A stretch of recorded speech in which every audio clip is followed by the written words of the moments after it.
হযরতে মুসা কালিমুল্লাহর জামানায় এক লোক আল্লাহওয়ালা দিনদার পরহেজগার আল্লাহর ওলি ছিলেন। 400 বছর পর্যন্ত ইবাদত বন্দেগী করেছে, কোনো দিন 1 সেকেন্ডের জন্য তাসবিহ পড়া বন্ধ করেন নাই। সুবহানাল্লাহ, সুবহানাল্লাহ, সুবহানাল্লাহ। এই বুজুর্গের শরীরের ভিতরে বল্লায় আল দিছে, বল্লায় যখন কামড় মারছে তারপরেও তিনি উহু করলেন না, তিনি সুবহানাল্লাহ সুবহানাল্লাহ শুধু বলতেছেন। এই আল্লাহর ওলির কাছে হযরতে মুসা কালিমুল্লাহ জিজ্ঞাসা করলেন, ও আল্লাহর ওলি, আপনার শেষের কোনো আশা আছে কিনা?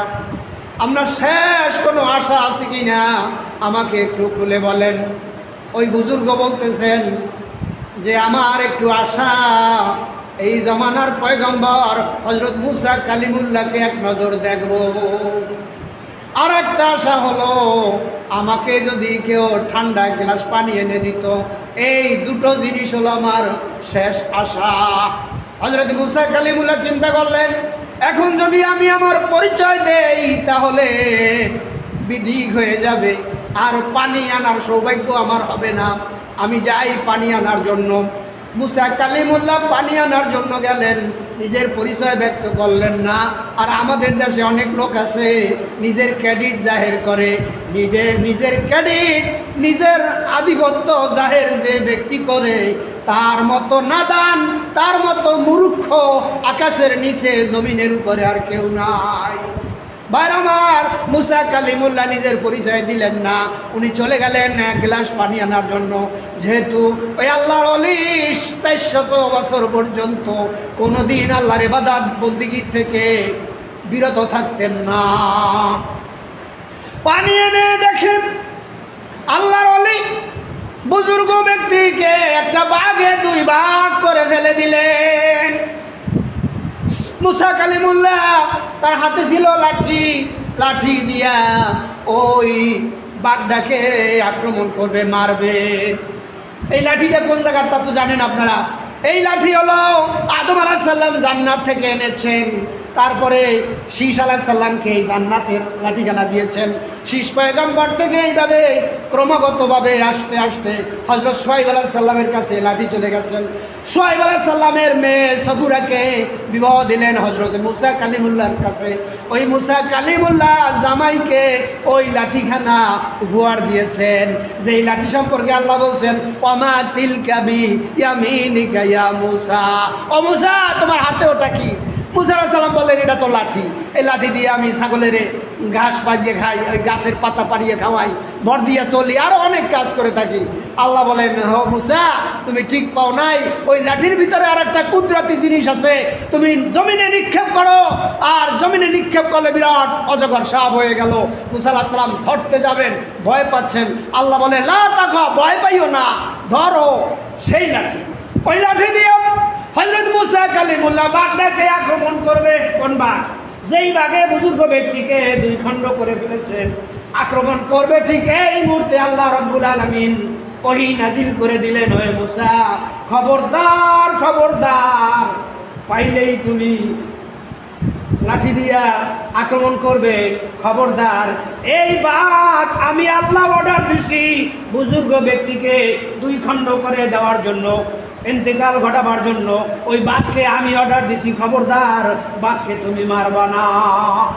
ভাই আমার, এবার মুসা কালিমুল্লাহ জিজ্ঞাসা করলেন, আল্লাহ গো, আমার এই রহস্য উদ্ঘাটন করতেই হবে। আল্লাহ বলেন, এই ব্যক্তি 400 বছর পর্যন্ত আপনার ইবাদত বন্দেগী করছে, আপনি তাকে কেন বাঘ দিয়া তাকে জনমের মতো দুনিয়া থেকে বিদায় করে দিলেন? কারণ কি? আল্লাহ রাব্বুল আলামিন বলেন, ও মুসা, মুসা রে, আমি আল্লাহ 400 বছর পর্যন্ত পানি খাওয়াইলাম, ভাত খাওয়াইলাম, সূর্যের কিরণ দিলাম, চন্দ্রের আলো দিলাম, অক্সিজেন দিলাম, নাইট্রোজেন দিলাম, কার্বন ডাইঅক্সাইড দিলাম, জলীয় বাষ্প দিলাম, তাকে বাঁচাইয়া আমি রাখতে পারলাম। আমাকে বাদ দিয়া তোমার কাছে পানি চাইলো, আমাকে কি দেখে নাই? আরে পৃথিবীতে সব চাইতে সুন্দর করে বানাইছি ইউসুফ আলাইহিস সালামকে, ইউসুফ আলাইহিস সালামের চাইতেও সুন্দর বানাইছি মুহাম্মদ সাল্লাল্লাহু আলাইহি সাল্লামকে, মুহাম্মদ সাল্লাল্লাহু আলাইহি সাল্লামের চাইতেও সুন্দর বানাইছি আমি আল্লাহ, আমার নিজেকে আমি নিজে সুন্দর বানাইছি। আমাকে দেখতে চাইলো না, আমাকে দেখতে চাইলো না, মুহাম্মদ সাল্লাল্লাহু আলাইহি সাল্লামকে দেখতে চাইলো না, ইউসুফ আলাইহিস সালামকে দেখতে চাইলো না, চাইলো জমানার পয়গম্বর মুসা কালিমুল্লাহকে। ও মুসা রে, আমাকে বাদ দিয়া তোমাকে দেখতে চাইছে, আমাকে বাদ দিয়া। আমি বলছি উদুনি আস্তাজিব লাকুম, আমাকে ডাকো আমি তোমার ডাকে সাড়া দেব। কিন্তু আমার কাছে পানি না চাইয়া, পানি চাইলো তোমার কাছে শেষ আশা হিসাবে। ও মুসা, এই শিরকের উপরে এক সেকেন্ড আমি দাঁড়াইতে দেই নাই, সেজন্য আমি ওই বুজুর্গ ব্যক্তিকে ওই শিরকের আগেই আমি দুনিয়া থেকে বিদায় করে দিয়েছি। সুতরাং শিরক যে কোন পথে ঢোকে এটা কিন্তু বলা খুব কঠিন, এই জন্য শিরক করা যাবে না। যা চাইতে হবে সব আল্লাহর কাছে চাইতে হবে। বুজুর্গ ব্যক্তি 450 বছর পর্যন্ত ইবাদত বন্দেগী করলো, কিন্তু দেখেন বেখেয়ালে বলে ফেলছে আমার শেষ আশা এই জমানার পয়গম্বর। মানে এত ইবাদত বন্দেগী করছে, পয়গম্বরকে দেখার সুযোগ পর্যন্ত পায় নাই।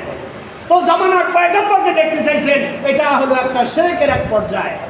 দ্বিতীয়ত, পানি চাইলে আল্লাহর কাছে, সে চাইলো মুসা আলাইহিস সালামের কাছে, সেজন্য তাকে এক সেকেন্ড দুনিয়াতে রাখলেন না। এই জন্য দেখবেন দুনিয়ায় যত লোক ইন্তেকাল করেন কেউ বলে না যে আজরাইল আমার ছেলেটারে নিয়ে গেছে, আমার মাকে আমার আজরাইল নিয়ে গেছে, কোনোদিন বলবে না। আজরাইল আলাইহিস সালাম আল্লাহ তাআলার দরবারে বলেছিলেন, আল্লাহ গো, এই দায়িত্ব তুমি আমাকে দিও না, আমি যদি এই দায়িত্ব নেই তাহলে মাকে যখন হরণ করব ছেলেরা আমাকে বরদোয়া করবে, বাবাকে যখন আমি হরণ করব মা ছেলে সন্তানেরা আমার উপরে বরদোয়া করবে। আল্লাহ গো, এই দায়িত্ব তুমি আমাকে অর্পণ করো না। আল্লাহ রাব্বুল আলামিন বলেন, ও আজরাইল, আমি একটা কায়দা করব, আমি দুনিয়া থেকে যত লোক আমি ইন্তেকাল ঘটাবো প্রত্যেকটার পিছনে আমি একটা রোগ দিয়া দিব। এই জন্য মানুষ মারা গেলে আগে একটা রোগ দেখা দেয়। কি হয়েছিল? স্ট্রোক করছিল, কি হয়েছিল? পেটে টিউমার হয়েছিল, কি হয়েছিল? কিডনি দুর্বল হয়েছিল, কি হয়েছিল? পেটে ব্যথা হয়েছিল, কি হয়েছিল? কলেরা হয়েছিল, কি হয়েছিল? ওই অ্যাক্সিডেন্ট করছে, কি হয়েছে? ঘরের চালের উপরে রেন্ডি গ্যাস পরিয়া চাপা পরিয়া মারা গেছে। একজন লোকেও আজরাইলের নাম লয় না, লয়। সুতরাং শিরক করা যাবে না। আল্লাহ রাব্বুল আলামিন বলেন, ইন্নাশ শিরকা লা যুলমুন আযীম, শিরক হলো সবচাইতে বড় গুনাহ। আল্লাহ রাব্বুল আলামিন অন্য আয়াতে বলেন, বিসমিল্লাহির রহমানির রহিম, ইন্নাল্লাহা লা ইয়াগফিরু আন ইউশরাকা বিহি ওয়া ইয়াগফিরু মা দুনা যালিকা লিমান ইয়াশা ওয়া মান ইউশরিক বিল্লাহি ফাকাদ ইফতারা ইসমান আযীমা। আল্লাহ রাব্বুল আলামিন বলেন, নিশ্চয়ই যারা শরীক স্থাপন করে আল্লাহর সঙ্গে শরীক স্থাপনকারীকে আমি মাফ করব না। এছাড়া যত অন্যায় অপরাধ আছে আমি আল্লাহ ইচ্ছা করলে মাফ করে দিতে পারি। সুতরাং শিরক করা যাবে না। আল্লাহ বলেন, শিরকের গুনাহ নিয়ে কবরে গেলে তার বিনা হিসাবে জাহান্নাম। কথাটা কিন্তু খুব মারাত্মক, ব্রেনের ভিতরে নেন।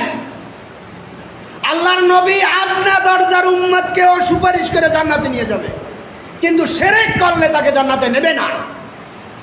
তিনটা জিনিস হলো